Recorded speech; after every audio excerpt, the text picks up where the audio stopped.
Oi, tudo bem com você? Como é que vão as coisas? Vai tudo bem? Tudo em cima? Tudo beleza? Ou tá indo meio assim, tá indo meio por acolá, tá indo por água abaixo? Essas são algumas das expressões que nós usamos para falar de como as coisas vão. E nesse episódio de hoje, depois de ouvi-lo, você vai saber algumas expressões boas para falar como andam os negócios. Eu sou o Eli, o seu professor de português, e eu te dou as boas-vindas a mais um episódio de Intermediate Portuguese, o único podcast que te ajuda a expressar os pensamentos exatamente como você faz no seu idioma, mas dessa vez em português.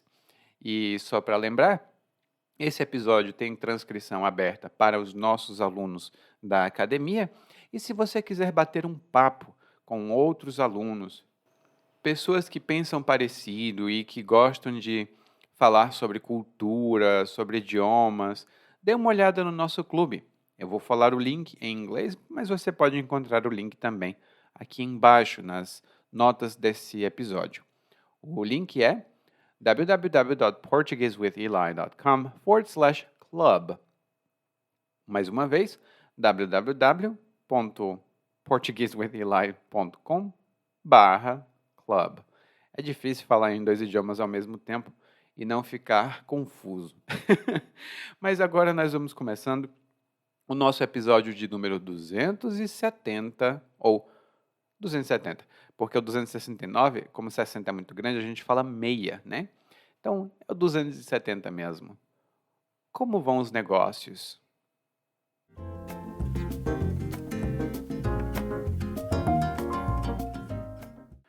Todo ano, nossa família combina de passar o São João numa casa de praia alugada. A gente prefere passar numa casa de praia porque a cidade fica vazia e não tem muito o que fazer. E 10 pessoas alugarem a casa por 3 ou 4 dias barateia bastante. Mas sempre tem um que choraminga. E dessa vez foi meu cunhado. Meu cunhado deu para se julgar empresário. Inicialmente, montou uma barraca para vender importados no centro. Ninguém botava muita fé naquele negócio, mas, por incrível que parecesse, as coisas foram de vento em popa. Pelo menos era a versão que ele contava. Disse que tinha encontrado um filão de mercado: vender reprodutores de MP3 para professores da educação infantil. Assim, os professores iam ter uma ferramenta que os ajudava a poupar as cordas vocais. Na semana em que o negócio estreou, o estoque esgotou rapidinho. Ninguém acreditava que ia chover gente atrás daquele negócio, mas o fluxo de pessoas foi contínuo. Na verdade, os aparelhos de som estavam super em alta. O estoque que meu cunhado tinha comprado mal supria a demanda. Eu mesmo fui cliente e comprei um sonzinho na mão dele. Não era o melhor produto, mas chegava para o que eu precisava. No dia que fui lá, tinha poucos aparelhos. Alguns clientes quase saíam no tapa para garantir o seu rádio MP3. Mas, como diz o ditado, não há bem que sempre dure, nem mal que nunca acabe. O que meu cunhado não contava para ninguém era que a mercadoria era contrabandeada. E contrabando é uma contravenção punida por lei. Daí, pouco antes do São João, houve uma batida da fiscalização. Meu cunhado meteu sebo nas canelas e deixou todo o estoque para trás. Agora eu contava essa história com a cara de coitadinho da coitadolândia. Chorava as pitangas para quem quisesse ouvir sua história. E dizia que não podia pagar sua parte do aluguel e que ficaria muito sentido se não fosse para casa. Eu bem que queria que ele não fosse, mas acho que vou dar uma contribuiçãozinha para ver se ele pelo menos para de chorar.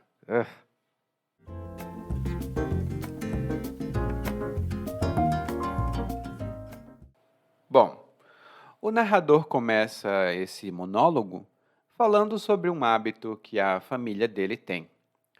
E o hábito que a família dele tem é de alugar uma casa de praia para passar o São João. E o São João é um feriado que nós temos aqui no Brasil em junho.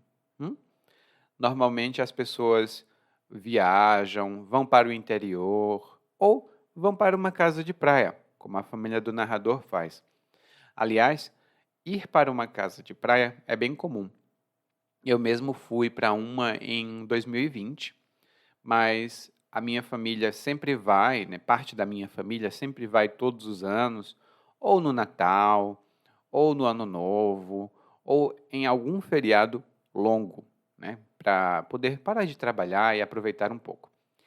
Essa casa de praia normalmente é alugada e é um pouco cara para uma pessoa só. Por isso, as pessoas normalmente se juntam para baratear o valor da casa.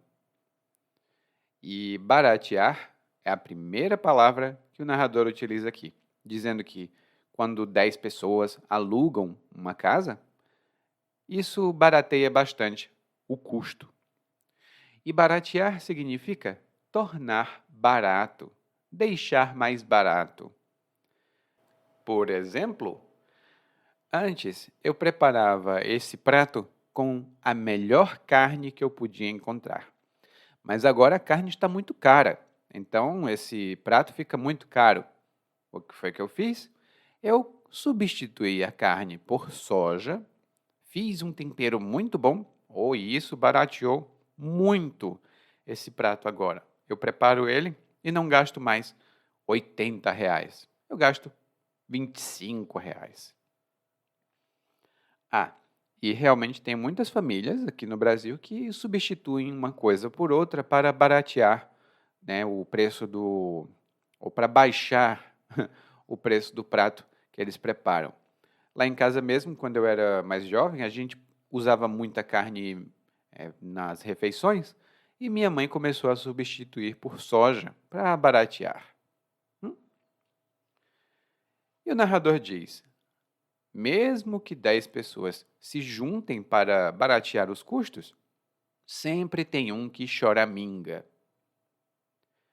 Mesmo que 10 pessoas se juntem para pagar as coisas, uma delas vai choramingar.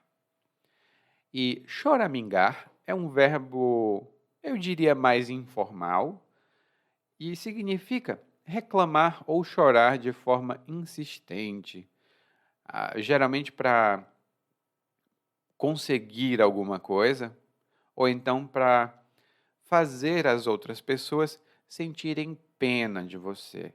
Elas vão ficar, oh, coitadinho, oh, meu Deus, que coisa. Porque você fica, é, ninguém quer fazer isso, coisa chata. E aí eu vou dar um exemplo mais concreto. Imagine só a situação. 3 amigos querem fazer um programa no fim de semana, querem sair, fazer alguma coisa. 2 amigos querem experimentar uma coisa nova, mas um dos amigos, o Carlos, ele quer ir de novo para o mesmo restaurante que eles sempre vão. Os 2 amigos já não querem mais, porque eles querem uma novidade.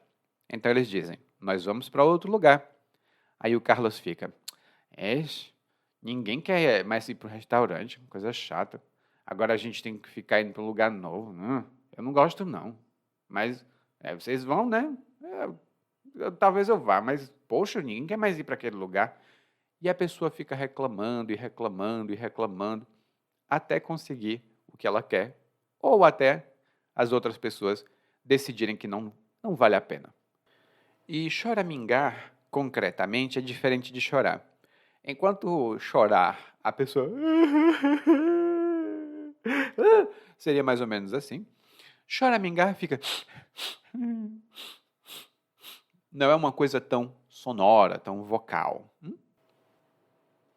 E aqui o narrador diz que quem choramingou foi o cunhado dele. Sempre tem um cunhado, né? É um ditado antigo brasileiro. E então o narrador passa a contar a história do cunhado. Ele diz que o cunhado deu para se julgar empresário, porque ele montou uma barraca e ninguém botava muita fé nessa barraca que ele montou para vender importados, mas, ao contrário do que todo mundo esperava, os negócios foram de vento em popa. Poxa, aqui nós já temos 4 boas expressões. A primeira delas é dar para. mais o infinitivo. Quando você usa dar para mais o infinitivo, e geralmente a gente usa o passado, ou então, eu posso dizer, ele agora deu para fazer isso, ela deu para fazer aquilo, sempre ou normalmente no passado, isso indica que essa pessoa começou a fazer isso de determinada maneira, né? Começou a ter um novo hábito, mas que o falante não julga tão positivo assim. Quando eu digo que alguém deu para fazer alguma coisa, a minha atitude sobre isso é negativa. Por exemplo, agora o Fernando deu para tocar flauta todo domingo. Eu não aguento mais. Todo domingo eu quero descansar e eu fico escutando tchu, tchu, tchu, tchu, no meu ouvido. Agora o Fernando deu para tocar flauta.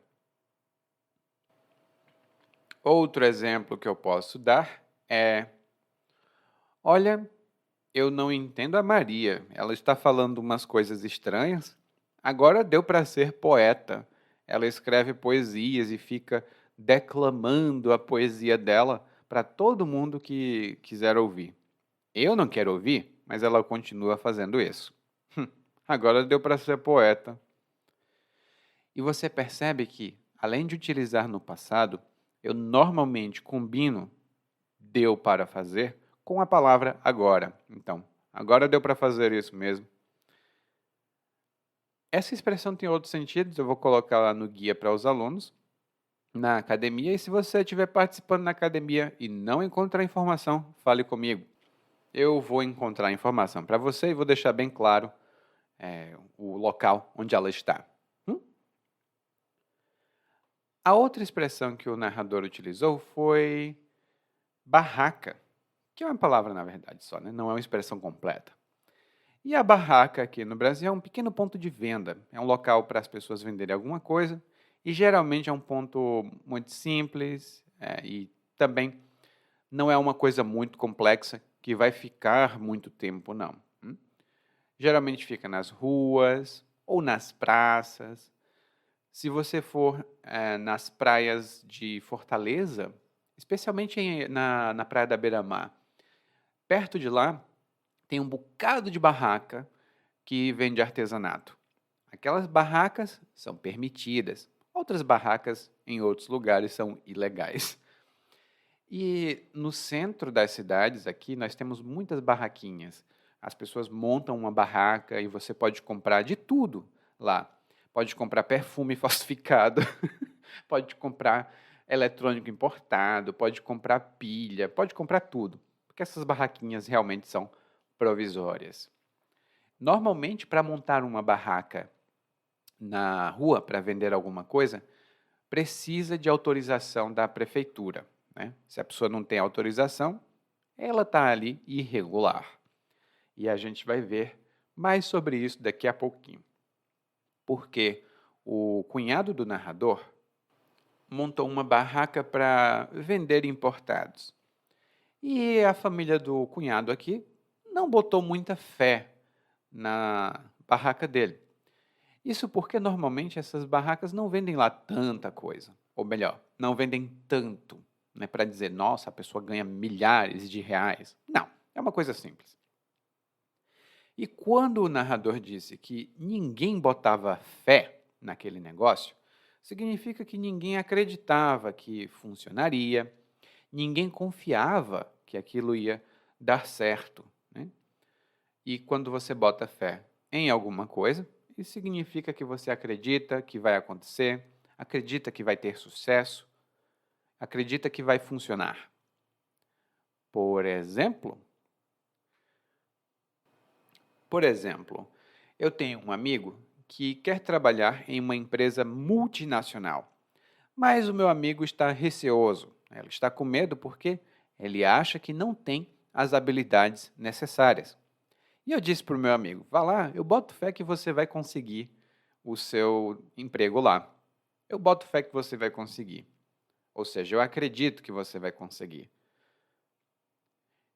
E um outro exemplo que eu posso dar, mas dessa vez um pouco mais pessoal, É quando eu vejo algumas construções que as pessoas fazem aqui na cidade.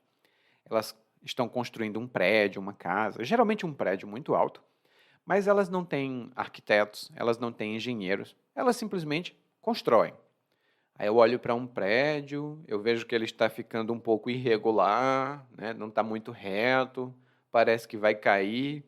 Aí eu olho para o prédio e digo assim: olha, eu não boto muita fé nisso aí não, viu? Eu não boto muita fé nisso não, porque eu acho que vai cair, vai ter algum problema nessa obra. E eu realmente tenho medo de algumas obras que eu vejo aqui. Não todas, mas de algumas. E, apesar de ninguém botar fé na barraquinha do cunhado, os negócios foram de vento em popa. E quando a gente diz que alguma coisa está indo de vento em popa, isto significa que essa coisa vai muito bem. Ela tem muito sucesso e tem muito sucesso rápido. Ela vai como um barco. Imagine que tem um barco no mar. Então, tem muito vento e esse barco vai bem rápido, sem nenhum tipo de problema. É daí que vem a expressão, inclusive. Por exemplo, me perguntaram como vão os meus estudos de russo.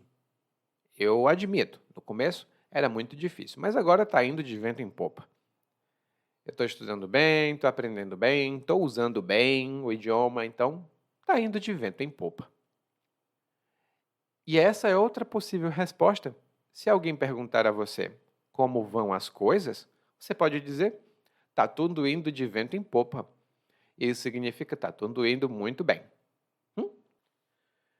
Daí o narrador continua dizendo que o cunhado dizia, né, o cunhado alegava que os negócios iam bem porque ele tinha encontrado um filão de mercado. E um filão de mercado, ou apenas filão, é uma oportunidade comercial muito boa. É como, imagine só, você está no deserto, tem muita gente, ai meu Deus, passando sede, elas estão com muita sede, e você tem água. Então esse é um filão, porque você pode vender água no deserto. E o filão que ele encontrou, e eu tenho de te falar a verdade, esse daqui eu me lembro da minha época que eu dava aula em escola física, né? Que era reprodutores de MP3 para professores de educação infantil. E só um pouco de história pessoal. Eu trabalhava em uma escola física lá em Fortaleza e trabalhava também na universidade como bolsista, né? Eu não era professor pleno, eu era só bolsista, estudante, e dava aulas numa sala enorme, muito, muito grande mesmo. E aí, às vezes, eu dava aula de inglês e precisava falar com 40 alunos ao mesmo tempo. Então, a minha voz, depois da aula, a minha voz desaparecia. Eu falava com os alunos e no final da aula eu estava falando desse jeito. Aí eu fui no centro, comprei um radinho, que é o nome informal para um reprodutor de MP3, né? Então, comprei um radinho ou um radiozinho, coloquei o meu pendrive, que você provavelmente conhece como flash drive, Wikichic, aqui no Brasil é pendrive. Aí eu coloquei o meu pendrive com todas as gravações do livro de inglês e nunca mais falei alto na sala. Quando eu começava a fazer as práticas com os alunos, apertava o botão play, pronto. Tudo funcionava muito bem. Daí veio esse filão de mercado. Agora continuando. Porque o narrador disse, né, que ele tinha esse filão de mercado, o cunhado tinha esse filão de mercado, e ele fala aqui sobre agora ele fala agora sobre o desempenho dos negócios logo na estreia. Ele diz aqui que na semana em que o negócio estreou, o estoque esgotou rapidinho. Ninguém acreditava que ia chover gente atrás daquele negócio, mas o fluxo de pessoas foi contínuo. Porque aqueles aparelhos de som estavam super em alta. Agora a gente tem aqui algumas expressões para pegar antes de continuar. Porque o narrador diz que na semana em que o negócio estreou, o estoque esgotou rapidinho. E temos aqui dois bons verbos. E, graças a Deus, dois bons verbos regulares. O primeiro deles é estrear. E estrear significa começar. mas geralmente começar de maneira oficial, fazer alguma coisa pela primeira vez. Então, eu sou professor desde 2012, mais ou menos para 2013. Mas eu estreiei na internet em 2016. Então, eu passei 3 anos ensinando offline e depois eu comecei a ensinar online. E eu tenho que dizer, a minha estreia não foi muito boa, porque eu não sabia usar tecnologia, então foi um pesadelo. Mas hoje está bem melhor. Então, eu estreiei no mercado em 2016. Perceba a frase, eu estreiei no mercado. A gente também pode estrear uma roupa. Imagine só, você compra uma roupa para uma ocasião especial. Uma roupa muito bonita, um vestido, uma calça jeans, alguma coisa assim. E aí você decide estrear essa roupa numa festa. É o que normalmente as pessoas fazem. Inclusive, mais uma história pessoal aqui. Sempre tem muita história pessoal. Quando eu era criança, isso lá em 1990 e tantos, a gente tinha um hábito na família, não só na minha, mas em várias famílias. A gente comprava uma roupa muito bonita, mas nunca usava, porque aquela roupa deveria ser estreada apenas no fim do ano, geralmente no dia 31 de dezembro. Por quê? Porque a gente queria usar a nossa melhor roupa para entrar no novo ano. Então, a gente estreava a nossa melhor roupa no fim do ano para ter boa sorte no ano seguinte. Esse é um hábito que desapareceu na minha cidade, mas algumas pessoas ainda têm. Hum? E o segundo verbo, que também é muito bom, é esgotar. E quando alguma coisa esgota, ou se esgota, normalmente, a gente usa como um verbo pronominal. Então, a roupa, ou melhor, a comida se esgotou. Isso significa que acabou, o que acaba muito rápido. Então, quando o narrador disse que o estoque esgotou rapidinho, isso significa que vendeu muito rápido e agora está esgotado.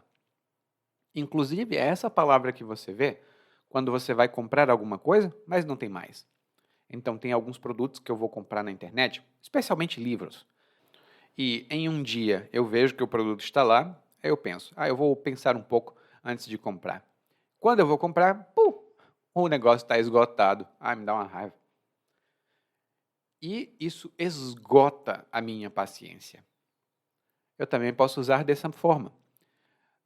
O barulho dos vizinhos esgota a minha paciência. Faz a minha paciência acabar, imediatamente, rapidinho. Desaparece. A outra expressão que o narrador disse aqui foi que choveu gente lá na barraca do cunhado. E essa é uma forma informal de dizer que apareceu muita gente. Então, vai chover gente procurando esse negócio. E ela é muito específica, a gente realmente só usa nesse sentido. Choveu gente para o show. Significa apareceu muita gente para o show.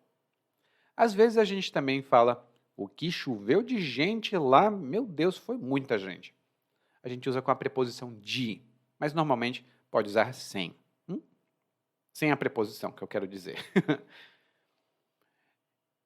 E o narrador disse que, apesar de chover gente, ou seja, ele esperava muita gente de uma vez, o fluxo foi contínuo. Ou seja, o número de pessoas que veio continuou constante. Não foi um monte e depois muito mais, e depois muito mais, depois sumiu. Não, foi constante. E isso porque os radinhos estavam super em alta. E quando alguma coisa está em alta, essa coisa está mais popular naquele momento. Então, um visual, um tipo de roupa que as pessoas usam, pode estar em alta. Uma música pode estar em alta. Uma nova dieta pode estar em alta. Ou um novo tipo de exercício também pode estar em alta. Inclusive, agora no Brasil, e já há algum tempo, está em alta o CrossFit, que as pessoas fazem um exercício muito intenso. E também está em alta usar um produto que originalmente trata diabetes, né? Mas essas pessoas estão usando esse produto para perder peso. Então está em alta usar isso. As celebridades estão usando, as pessoas comuns estão usando, a dona Fátima aqui da rua está usando, o seu Luiz ali está usando. Então, usar esse remédio está super em alta. Eu não sei por quê. Mas continuando, o narrador disse que as coisas iam tão bem, mas tão bem, para o cunhado dele, que o que ele tinha comprado não supria a demanda. Porque até o narrador comprou um som na mão do cunhado, que não era o melhor aparelho, né? Não era o melhor rádio, mas chegava para o que o narrador precisava. E tudo chegou a um ponto que o narrador viu alguns clientes quase saindo no tapa, né? Alguns clientes quase saem batendo um no outro. E a gente tem aqui algumas expressões boas também. A primeira delas é suprir a demanda. Normalmente a gente combina o verbo suprir com a demanda ou a necessidade. E quando a gente diz que uma empresa supre a demanda de algum produto, isso significa que essa empresa consegue atender a quantidade de pedidos ou as necessidades, oferecendo produtos suficientes para todo mundo. E como um exemplo estendido, eu posso dizer para você que aquele remédio para tratar diabetes, ou melhor, para controlar diabetes, ele está muito em alta. E por isso, as empresas não conseguem suprir a demanda pelo produto, né? Eu sei que o negócio ficou tão maluco que no começo as pessoas que precisavam daquele remédio para ter uma qualidade de vida por conta da doença não encontravam produto na farmácia. Por quê? Estava muito em alta. Então, as empresas não estavam suprindo a demanda, não estavam conseguindo suprir a demanda pelo produto. Ou a demanda de Ozempic, que é o mais popular. Quando a gente usa como suprir a necessidade, a gente pode falar também de uma pessoa.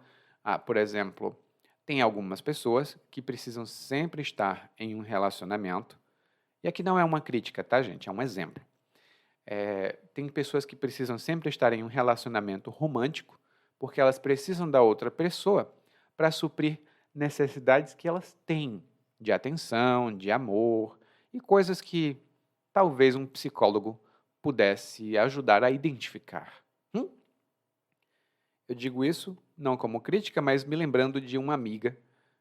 E se alguma vez eu falei, eu tenho uma amiga aqui, é sempre a mesma amiga. Eu tenho uma amiga que eu já falei para ela, inclusive, né, que vocês sabem, amigos muito próximos acabam virando quase psicólogos.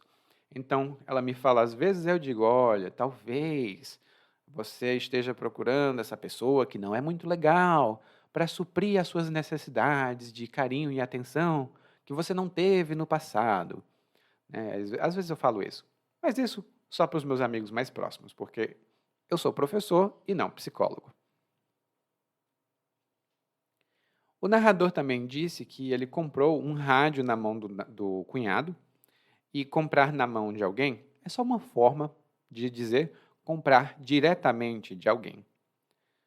Não tem nenhum sentido especial, não. É só para dizer comprar diretamente de alguém, comprar na mão de alguém.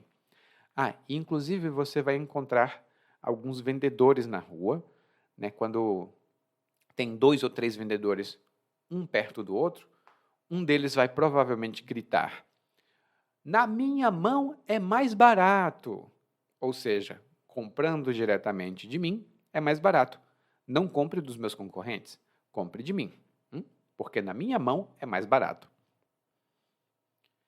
E o narrador também falou que ele comprou um som, foi possível, né? Chegava para o que ele precisava.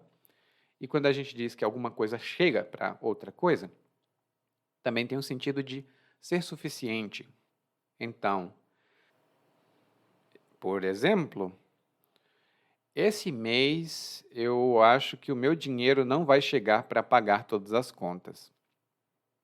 Ou o meu dinheiro não vai chegar para as contas, porque Eu gastei dinheiro demais comprando o ingresso para o show do Elton John. Né? Algumas pessoas gostam muito do Elton John, é um bom cantor. E a pessoa comprou um ingresso de R$ 500, que é mais ou menos o preço do ingresso dele aqui. E aí, a pessoa ficou sem dinheiro para pagar as contas, então o dinheiro não chega mais para as contas.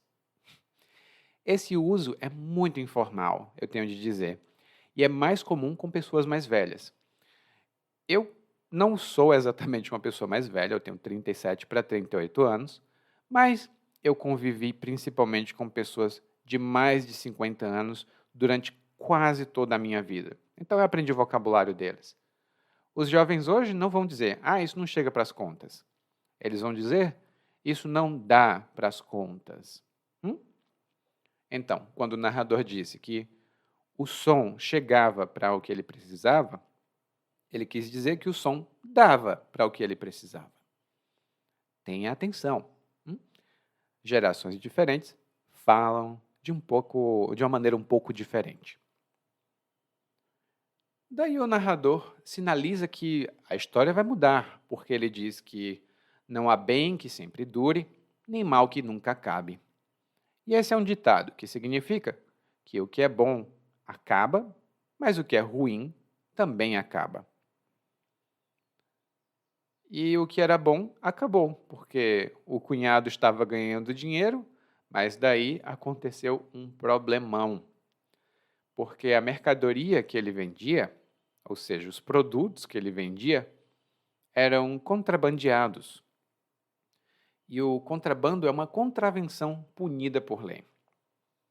E o contrabando, gente, é quando alguém importa ou exporta, ou então vende alguma mercadoria sem pagar os impostos exigidos pela lei. E geralmente é um produto importado. A gente, antigamente, não agora, mas antigamente a gente tinha muito contrabando de cigarros aqui no Brasil. Então, os cigarros geralmente vinham do Paraguai e eram vendidos no Brasil, mas esses cigarros não pagavam impostos, porque eles não passavam pelo caminho que normalmente tinham de passar. É até por isso que tem um preconceito, uma ideia negativa de que coisas do Paraguai são coisas falsificadas. Por causa desses cigarros. Então as pessoas diziam, eu fumo esse cigarro paraguaio. A gente sabia que era um cigarro contrabandeado. E provavelmente falsificado também. Mas isso está no passado. Hoje em dia ainda existe, mas bem menos do que existia na década de 90 e no começo dos anos 2000. E a contravenção é um crime. É alguma coisa que vai contra a lei, mas é considerada menos grave do que um crime. Por exemplo, eu pegar uma faca e matar o meu vizinho, esse é um crime grave. Agora, eu comprar uma mercadoria ilegal e vender, não sendo droga, pode ser, por exemplo, um rádio, pode ser um computador pirata, isso é uma contravenção. Eu não estou matando ninguém, pelo menos não diretamente, então é um crime um pouco menos grave. Mas ainda assim é um crime. É só um termo legal que a gente usa aqui no Brasil. Você vai escutar isso na televisão, e geralmente com pessoas que entendem do assunto. Para o cidadão comum, ou seja, para o brasileiro comum, um crime é um crime.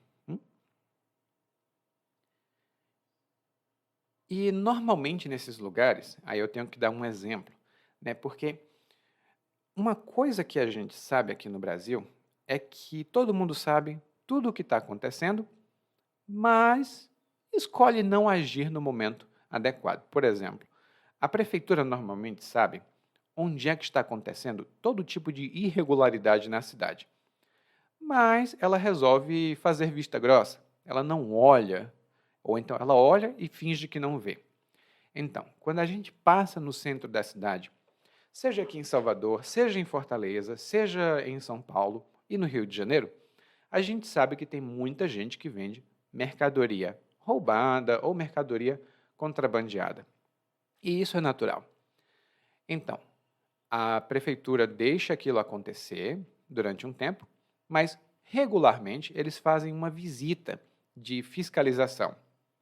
Mas não é uma visita comum, eles não ligam e dizem: "Eu posso te visitar?" Não. É uma visita surpresa, é pum! E essa visita surpresa a gente chama de batida. Hum? Então, a polícia faz uma batida geralmente. Pode ser a Polícia Federal, a polícia do local, tal. Depende muito. E também esses crimes são investigados em vários níveis, né? Se for contrabando internacional, quem está envolvido nisso é o governo federal. Então, a Polícia Federal vai fazer as investigações. E às vezes nós temos a parceria da Polícia Federal, a Polícia Estadual, a Polícia Municipal. É uma coisa complicada. Mas, como no Brasil todos os sistemas são integrados, ou seja, todos os sistemas se comunicam, geralmente tem mais de uma polícia envolvida. E o que aconteceu aqui com o cunhado foi justamente uma dessas batidas. Teve uma batida da fiscalização e o cunhado, ó, pum, meteu o sebo nas canelas e deixou todo o estoque para trás. E geralmente é o que acontece. Quando tem uma batida, eu vejo muito, e eu via mais, batidas no centro de São Paulo. Porque sempre quando acontece uma batida em São Paulo, ou no centro de São Paulo, isso vira notícia nacional.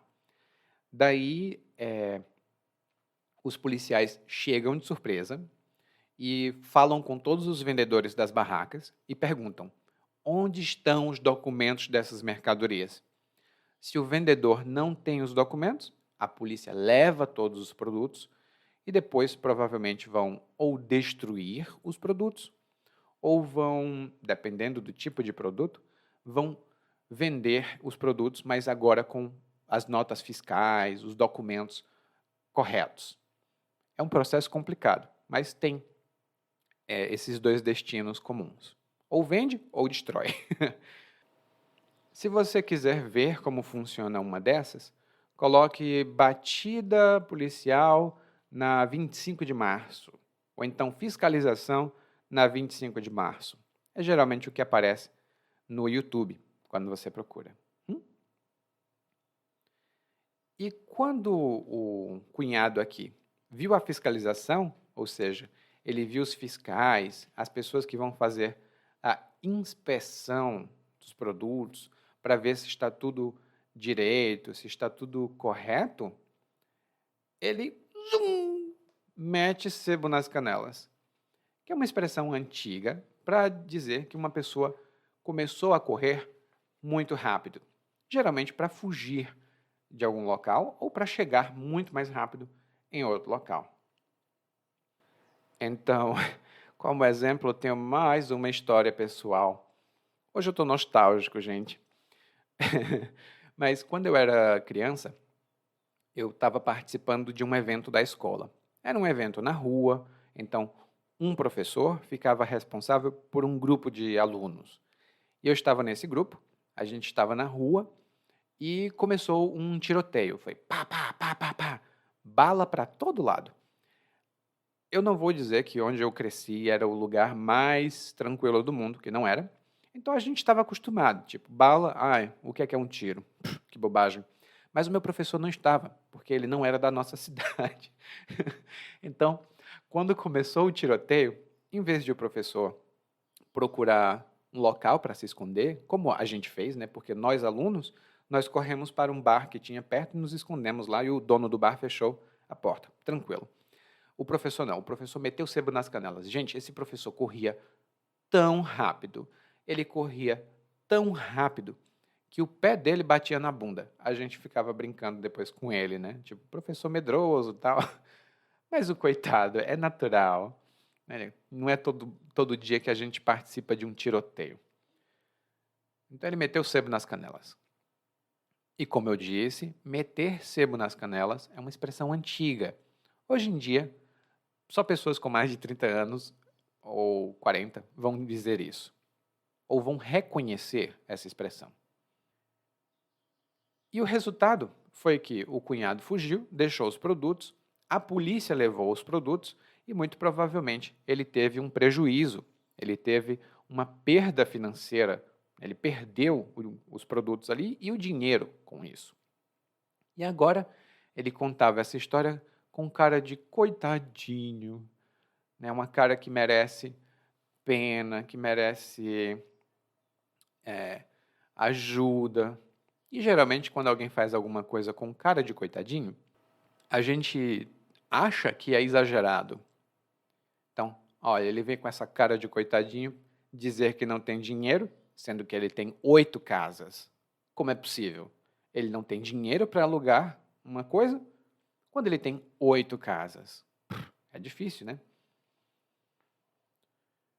E se você quiser deixar ainda mais claro que é um exagero, a atitude dessa pessoa, você diz que ela está com cara de coitadinho da coitadolândia. Da terra dos coitados. Ai, que pena, que coitadinho. Essa é a atitude que a gente tem. E além de estar com a cara de coitadinho, o narrador diz que o cunhado estava chorando as pitangas para quem quisesse ouvir sua história.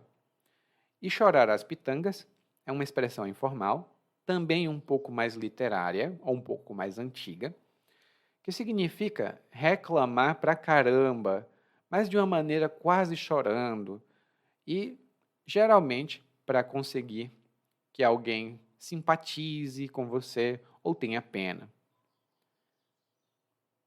E no exemplo aqui do narrador, né, o cunhado foi se meter, ele foi se envolver com alguma coisa ilegal e agora está reclamando.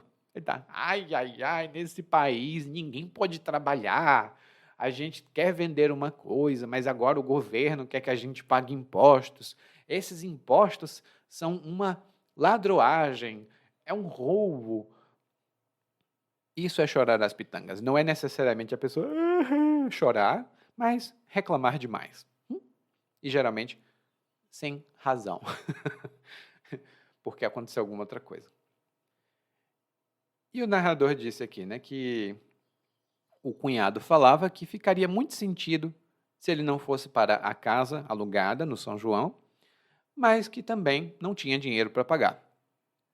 E quando alguém fica sentido, ele fica sentido, ela fica sentida, e nós, infelizmente, não temos uma boa solução em português para um termo neutro, né? Então tem que ser ele fica sentido, ela fica sentida. Isso significa que uma pessoa fica magoada, fica ofendida ou emocionalmente abalada por algo que aconteceu ou que foi dito. Aí eu posso dizer para você um exemplo clássico aqui no Brasil.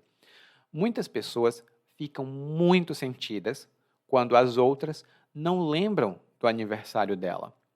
Eu tenho um amigo, inclusive, que ele fica muito sentido quando não lembram do aniversário dele, e ele resolveu esse problema fazendo o seguinte: agora, no dia do aniversário dele, ele coloca em todas as redes sociais parabéns para mim. E aí as outras pessoas vão lá e dão os parabéns, né? Tipo, parabéns pelo seu aniversário para ele, porque ele pediu aquilo. Porque se a pessoa não der os parabéns para ele, ela não desejar feliz aniversário, ele vai ficar, poxa, ninguém lembrou do meu aniversário. Eu realmente sou um zero à esquerda. Eu não sirvo para nada.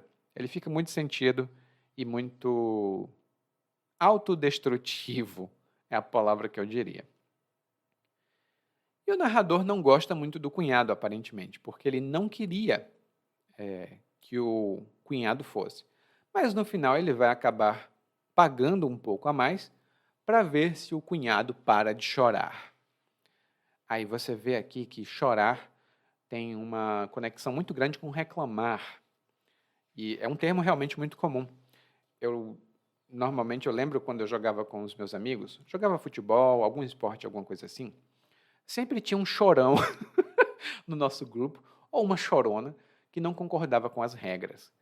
Ficava dizendo, isso não valeu, isso não foi justo, isso não foi regular, eu não aceito isso. Geralmente, quando tinha alguém muito chorão no grupo, a gente dizia para essa pessoa não participar dos jogos com a gente. Porque se a pessoa não sabe brincar, que ela não desça para o playground, né? Que é uma expressão que a gente usa também. Se não sabe brincar, não desce para o play. Mas agora vamos lá, porque eu sei que você sabe brincar. E nós vamos ouvir o monólogo mais uma vez, na velocidade natural, de novo, porque eu não quero ouvir ninguém chorando. Vamos lá.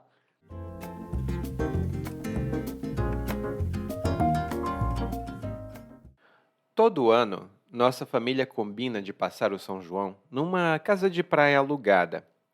A gente prefere passar numa casa de praia porque a cidade fica vazia e não tem muito o que fazer. E 10 pessoas alugarem a casa por 3 ou 4 dias barateia bastante. Mas sempre tem um que choraminga. E dessa vez foi meu cunhado. Meu cunhado deu para se julgar empresário.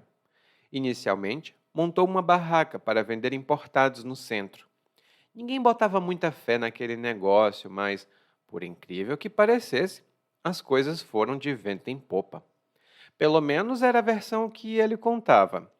Disse que tinha encontrado um filão de mercado: vender reprodutores de MP3 para professores da educação infantil. Assim, os professores iam ter uma ferramenta que os ajudava a poupar as cordas vocais.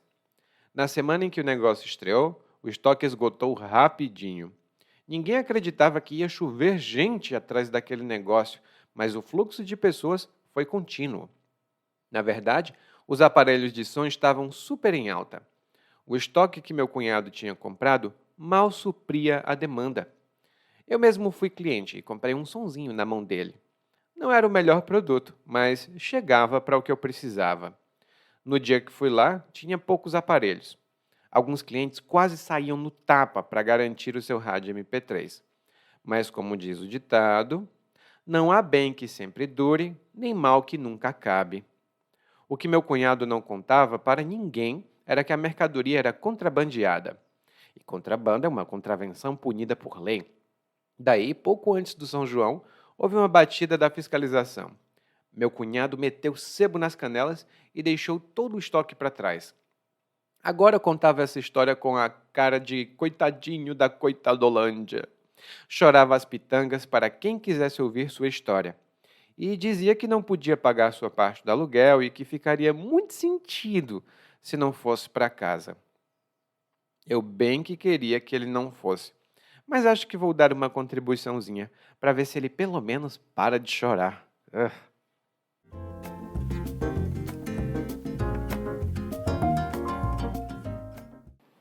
Oi, muito obrigado por ouvir esse episódio até o final.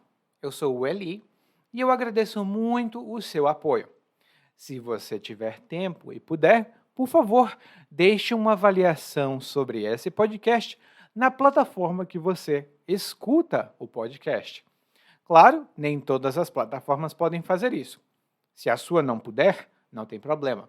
Continue ouvindo, mande suas mensagens e a gente se vê por aqui.